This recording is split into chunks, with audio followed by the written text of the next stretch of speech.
Allez, on va se rendre maintenant au Royaume-Uni, où le gouvernement travailliste durcit sa politique dans un vaste plan anti-immigration. Cette réforme, annoncée par la ministre de l'Intérieur, vise à dissuader les migrants de tenter de traverser la Manche, à faciliter aussi les expulsions de personnes en situation irrégulière au Royaume-Uni. On en parle avec vous, Leslie Carretero. Bonjour Leslie, Bonjour. journaliste pour le site Info Migrants. Vous avez décortiqué pour nous les points de cette réforme d'ampleur. Est-ce que vous pouvez nous en donner les principales mesures aujourd'hui? Oui, la plus emblématique et la plus importante concerne les réfugiés statutaires.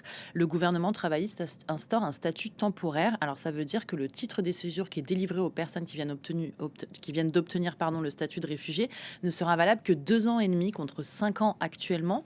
Alors pourquoi réduire ce délai? Pour permettre de réévaluer plus rapidement la situation des réfugiés. Si au bout de ces 2 ans et demi, leur pays n'est plus en guerre, les réfugiés pourront perdre leur protection et seront forcés de rentrer dans leur pays. Sans surprise, on comprend que le gouvernement britannique vise là les Syriens qui avaient fui la Syrie sous la dictature d'Assad, dictature aujourd'hui tombée. Les autorités britanniques qui s'attaquent aussi au titre de séjour permanent. On parle de quoi là? En fait, c'est un titre de séjour qui permet de rester indéfiniment au Royaume-Uni. Jusqu'à présent, les réfugiés devaient attendre 5 ans pour en faire la demande. Avec la nouvelle loi, ils devront attendre 20 ans pour en faire la demande. C'est donc un délai 4 fois plus long. La nouvelle réforme vise aussi les demandeurs d'asile. Le gouvernement supprime l'accès automatique aux aides sociales, donc à l'accès à l'hébergement ou aux allocations financières pour aider les demandeurs d'asile dans leur quotidien. Le Home Office veut que les demandeurs d'asile puissent dans leurs ressources personnelles pour financer eux-mêmes leur hébergement au Royaume-Uni. Voilà, Londres qui menace de restreindre l'octroi de visa pour les ressortissants aussi de certains pays. Oui, on appelle cela du chantage au visa. Le Royaume-Uni cible là la Namibie, la République démocratique du Congo et l'Angola. Ce sont des pays qui sont accusés de ne pas coopérer suffisamment pour reprendre sur leur sol leurs ressortissants en situation irrégulière au Royaume-Uni. Pour rappel, on ne peut pas expulser un migrant sans l'autorisation du pays d'origine.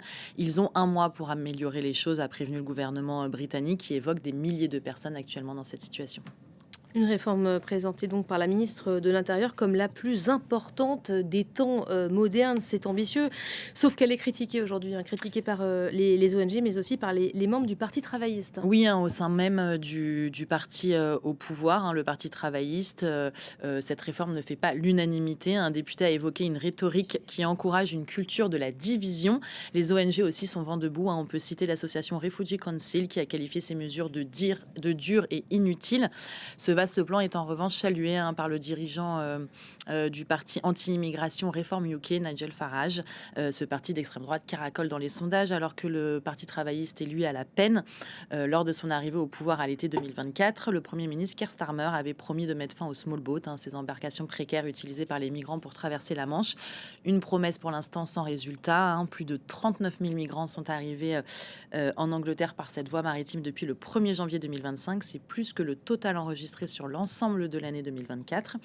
Pourtant, le gouvernement s'efforce ces derniers mois à tenter de dissuader les migrants de se rendre au Royaume-Uni.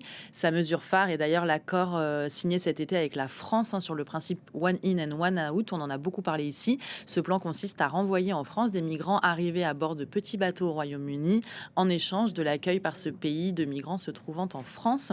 Mais cet accord semble déjà montrer ses limites. Depuis la mise en application en août, 2 migrants sont revenus en small boat au Royaume-Uni après avoir été refoulés en France. Et les expulsions vers la France via cet accord sont encore peu nombreuses.